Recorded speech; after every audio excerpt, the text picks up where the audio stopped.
The house seemed empty without her mother and sisters, but Victoria was thankful Beatrice had allowed her to stay behind.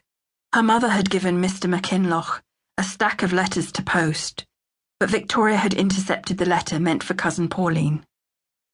Though she understood her mother's intent, the last thing she wanted was to be smothered by relatives she hardly knew. When they returned, she'd simply tell her mother that the letter must have been lost. Lost in the fireplace where Victoria had cast it. But Beatrice didn't need to know that. She glanced outside the window. The weather had turned colder, and the snow had begun to drift against the house. Though it was still mid-morning, she suspected the snow would keep on throughout the day. All around her room lay undergarments. Over the past 3 days, she'd used an older set of stays to create a pattern, and she'd made a matching chemise and corset lined with the red satin. Using bits of silk as padding, she'd sewn them into the corset so that it had the effect of lifting a woman's breasts upward and pressing them together. Even her own 2 small breasts looked more interesting. Without telling her sister what was in the parcel, she'd wrapped the garments in brown paper and ordered Margaret to give them to Mr. Sinclair to be sold, along with the other gown she'd made a few weeks ago. Yet she worried about the dressmaker's reaction. What if Madame Benedict hated the garments? What if she refused to buy any more ball gowns? It had been such a risk sending the corset and chemise. She didn't know at all if anyone would want to buy them.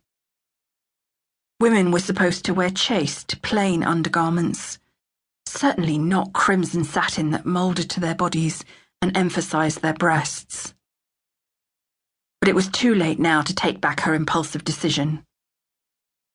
Today, using an old silk morning gown, she'd begun creating a second corset, made of buckram but covered entirely with black silk and lace. The colour was awful, but she had no other fabric to use. She could only hope that a woman in mourning might want to buy it. This time she was intent upon making the garment as lovely as she could.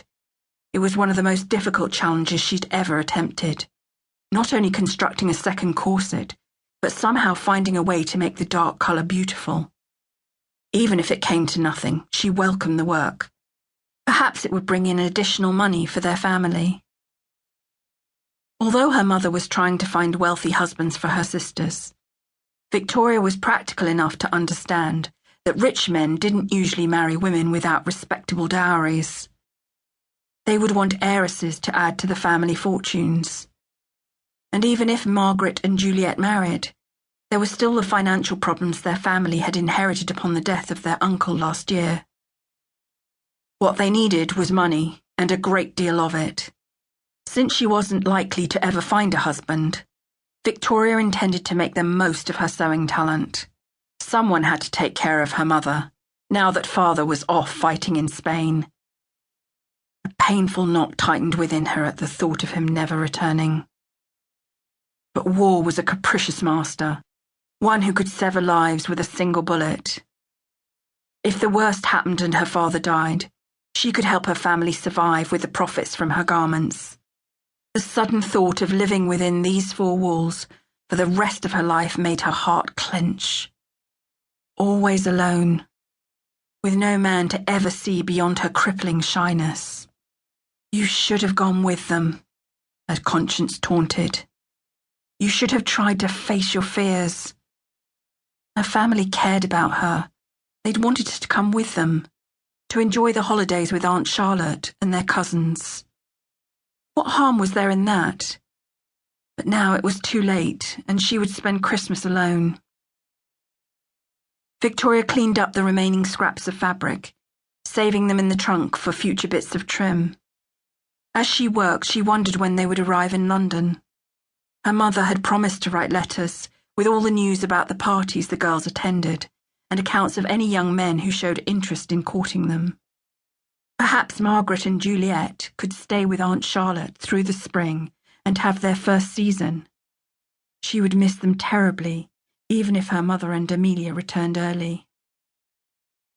A queer ache caught in her stomach, her eyes burning at the thought.